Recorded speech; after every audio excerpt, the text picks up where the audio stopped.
예, 안녕하세요. 한국태화영리학회 태화입니다. 상담을 하다 보면 이제 듣기 싫은 얘기를 들을 수가 있습니다. 예를 들면 이번에 커피숍 창업을 하는데 잘 될까요? 이렇게 물었습니다.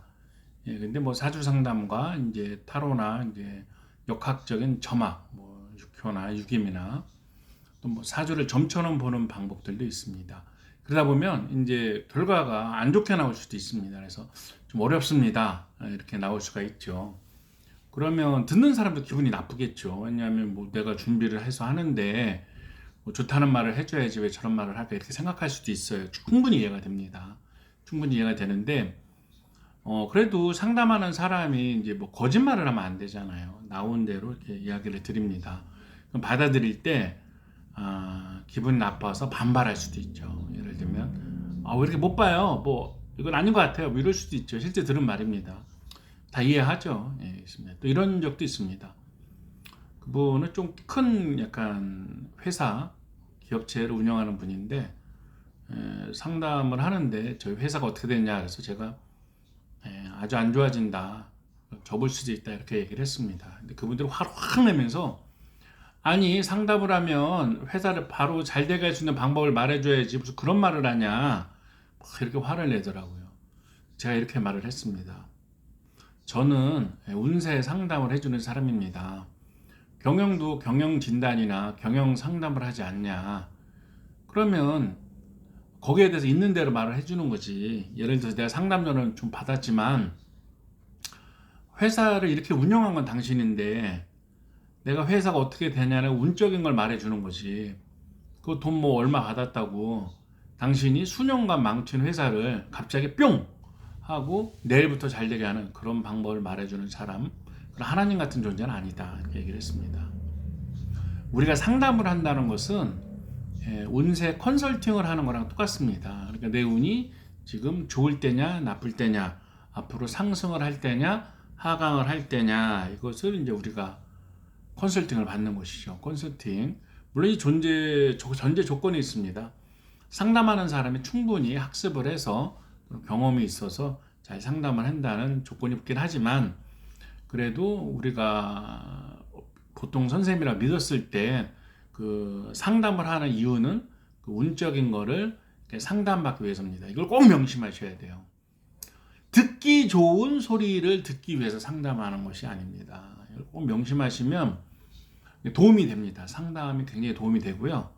듣고 싶은 말을 듣기 위해서 한다면 글쎄요, 뭐 그것도 위로 효과는 있을지 모르지만 도움이 되지가 않습니다. 상담하는 사람 입장에서는 뭐 어떻게 보면 전 재산 큰 돈을 투자하는 건데 그것이 어떤 A라는 지역에서 뭐 무슨 사업을 하는 게 어떠냐 했을 때 나온 대로 솔직히 얘기를 해주는 것이 저는 지혜고 바람직한 일이라고 생각을 합니다. 듣는 사람 입장에서는 안 좋은 얘기가 나왔을 때 참조를 하는 것이 참 그 지혜입니다. 그 정말 5억 그 투자하지 말랬는데 1년 반 만에 6억을 날린 사람도 있었거든요. 왜 6억이냐? 망할 때 대출을 받거든요. 더 많은 돈을 날리는 거죠. 어떻게 보면 평생 모은 돈인데 1년 반이라는 짧은 시간을 날리는 거 아니에요. 그 이후에는 참 더 어렵죠. 그 마이너스 1억이라는 거 갚는데 굉장히 오래 걸릴 수 있거든요. 모으긴 힘들어도 이게 날리기는 되게 쉬운 게 돈이기 때문에 그렇습니다. 다 잘 될 것처럼 보이지만 운이라는 것은 흐름이라는 것이 있는 것이죠. 궁합 보는 방법도 여러 가지가 있지만 저는 운을 중요시 여기는데요. 지방에 있는 분이 한 번은 뭐 궁합을 봐달라 해서 이렇게 봐줬습니다. 그랬더니 그때 제가 이제 남자 운이 굉장히 안 좋아져서 좀 반대를 했습니다. 이거는 남자 운이 너무 안 좋아지니까 좀 불리합니다. 했더니 그쪽 부모님이 그냥 왜 그런 사람한테 궁합을 받냐고 막 뭐라 했다는 거예요. 뭐 저는 있는 대로 얘기를 해줄 수밖에 없었으니까 뭐 어떻게 합니까? 그런데 또 한 대여섯 달 지나니까 전화가 또 왔어요. 그래서 궁합을 또 봐달라 그래서 아니 그때 동생 궁합 봐줬어서 이렇게 혼났는데 뭘 또 궁합이냐 했더니 이번엔 자기가 선을 보는데 또 궁합을 봐달라 해서 아유 저번에 혼난 게 있어서 싫어요 했더니 이번에 어머니가 추천하는 거였대요. 아니 어머니가 왜 입장이 달라졌습니까 하니까 얼마 전에 그 제가 좀 신중하고 반대했던 사람 궁합이 그 사람이 이제 교통사고로 죽었다는 거예요. 그래서 그 차 같이 타고 있었으면 딸이 죽을 뻔했다고 어머 너무 용하다고 그좀 너도 한번 봐보라고 네 거도 물어보라고 해서 이제 상담을 했다고 하는데 남들도 맞출 수 있었겠죠. 이제 저는 그 운세를 본 겁니다. 운이 어떻게 흘러가느냐. 왜냐하면 우리가 해줄 수 있는 최대 서비스는 뭐냐면 운세 컨설팅입니다. 운이 좋아지냐 나빠지냐. 그렇지 않습니까? 지금이 그 사람의 운 상황이 어디냐. 지금 고속도로를 달리고 있냐. 또는 굉장히 뭐 울퉁불퉁한 길을 가고 있냐. 이걸 알려주는 것이 우리 역할인 것이죠. 그 컨설팅을 받아서 활용을 하는 것은 이제 본인의 역할입니다. 믿고 안 믿고의 문제가 아니라 경영 컨설팅과 똑같은 겁니다. 사업을 하는데 이런 경영 컨설팅을 받아서 조언을 듣고 거기에서 뭐 대응을 하는 거. 예를 들어 신규 사업을 하려고 하는데 불리하다.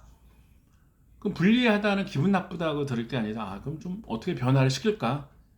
뭐 새로 시작하는 시점을 어떻게 조절을 할까? 이것이 지혜인 것이죠.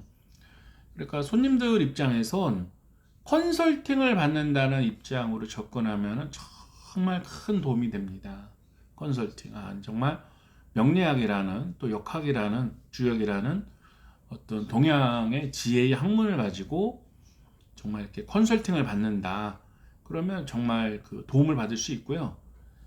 이게 무슨 뭐 하나님이나 무슨 도사 흉내내는 사람들 뭐 찍어주기에 뭐 맞춰서 한다 이렇게 생각하시면 또 뭐 듣기 좋은 말 듣는다 이렇게 생각을 하시면 좀 엉뚱한 길로 가는 것입니다. 이 역학이라는 것은 이제 동양의 학문이고요. 지혜입니다. 이것을 또 활용할 수 있는 것이 또 삶의 지혜가 될 수가 있습니다. 상담을 할 때 이거는 컨설팅이다. 운세 컨설팅이다. 이렇게 상담을 해주시기를 좀 이렇게 말씀을 드려봤습니다. 예, 행복하세요.